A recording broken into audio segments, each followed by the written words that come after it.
Democrats call 1-800-ASK-GARY. The company connects accident victims with lawyers. And the man behind the 1-800-ASK-GARY, Sarasota chiropractor Dr. Gary Campathecris, is making some calls of his own, throwing his cash and clout behind a candidate in Tuesday's primary. The question is, what does Dr. Gary want in exchange? Tonight, 10 News investigator Noah Pransky follows the money and then asks the tough questions. I'm no lawyer, but I know where I'd ask if I needed one. Ask Gary about a lawyer. Ask Gary about a doctor. Call 1-800-ASK-GARY. You can even ask Gary about concerts at the Amp. But just don't ask him why he's pouring contributions into a local state attorney's race. Peter Lombardo is your guy. He'd only provide us a statement that said his donations were within the laws and limitations set forth by the state of Florida. And the candidate he's supporting doesn't have much to add either. There's no reason to talk about it. I was going to give you a story. You need to leave. Bye.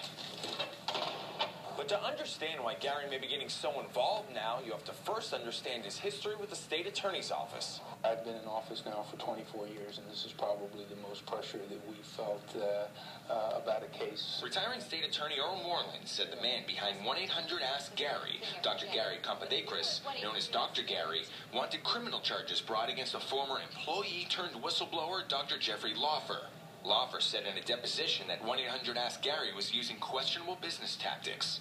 Since then, Dr. Gary has pressed for someone to prosecute Dr. Laufer for sharing company secrets. But when the Hillsborough County State Attorney wouldn't press charges, Dr. Gary filed a criminal complaint in Sarasota. Since I really can't understand the zeal with which he pursues Dr. Laufer, I certainly don't comprehend why he would go to that extreme.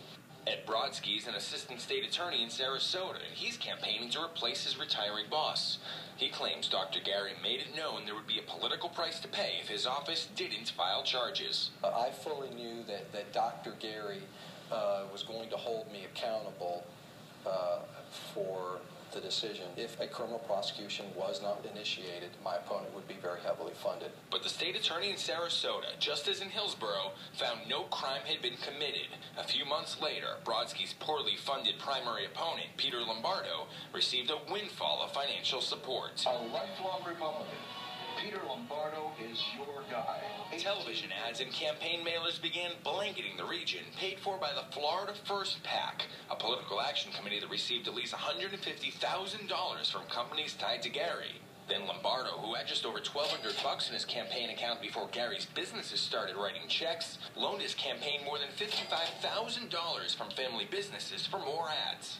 Ann Rodsky was responsible for my husband's death. Except not only did the loans exceed the legal limit of $500 each, Lombardo didn't have that much money, at least according to his own financial disclosure forms he filed with the state in April. Lombardo's home currently faces foreclosure, and he listed just over $15 grand in available assets. We wanted to know where the money was coming from, but Lombardo's campaign manager gave us excuse after excuse after excuse why they couldn't talk. It wasn't until we went to Lombardo's home.